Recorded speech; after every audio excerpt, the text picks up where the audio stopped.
2வது வருஷம் வந்து முழுங்குறாங்க. அம்மாலாம் வந்து இந்த வருஷம் தான் வந்து ஃபர்ஸ்ட் வந்திருக்காங்க. அம்மாவுக்கு வந்து ஓகேவா தான் இருந்தது அப்படிங்கிற மாதிரி சொன்னாங்க. கூட்டத்தை சமாளித்து போய் சாப்பிட்ற மாதிரி இருந்தது அப்படின்னா அந்த மீன் பிரசாதம் கண்டிப்பாக சாப்பிடலாம். எல்லாருக்குமே வந்து நல்ல ரிசல்ட் தான் வந்து கொடுத்துருக்குங்க நான் கேள்விப்பட்ட வரைக்குமே. காலையில் அம்மா அவங்களாம் வந்து 7 மணிக்கு போனாங்க அப்படிங்கும்போது மதியம் வந்து 2:30க்கு தான் வந்து வெளியில் வந்தாங்க. அவங்க வந்து மீனை வந்து அந்த மருந்தை வாய்க்குள்ளே வச்சு ஓப்பன் பண்ணும்போது நல்லா நாக்கை நீட்டிக்கிட்டோம் அப்படின்னா டக்குன்னு வந்து அது மாத்திரையாட்ட வந்து டக்குன்னு உள்ளே போயிடும். அந்த மீன் உயிரோடு இருக்கிறனால நழுவி உள்ளே ஓடிடும். சிலர் வந்து நாக்கை வெளியில் நீட்டாமல் வந்து முழுங்கறக்கு சிரமப்பட்டு திக்குமுக்காடிடுவாங்க.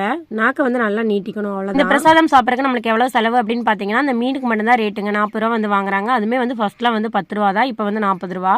மற்றபடி வேறு எந்த செலவுமே கிடையாது. நம்மளுக்கு வந்து ரூமுக்கு நம்ம வர செலவு போகிற செலவு இது மட்டும்தான். இங்கே போகணும் சாப்பிடணும் அப்படின்னு முடிவு பண்ணினீங்கன்னா வருஷத்துக்கு ஒரு டைம் தான் கொடுக்குறாங்க. வைகாசி 25ஆம் தேதி தான் வந்து எனக்கு தெரிஞ்சு எப்பவுமே கொடுத்துட்ருக்காங்க. மிருகசீர நட்சத்திரம்னு சொல்லிட்டு அந்த நட்சத்திரம் வர்றப்ப தான் வந்து கொடுக்குறாங்க. வரணும் அப்படின்னா நீங்கள் வந்து கூகுள் சர்ச் பண்ணி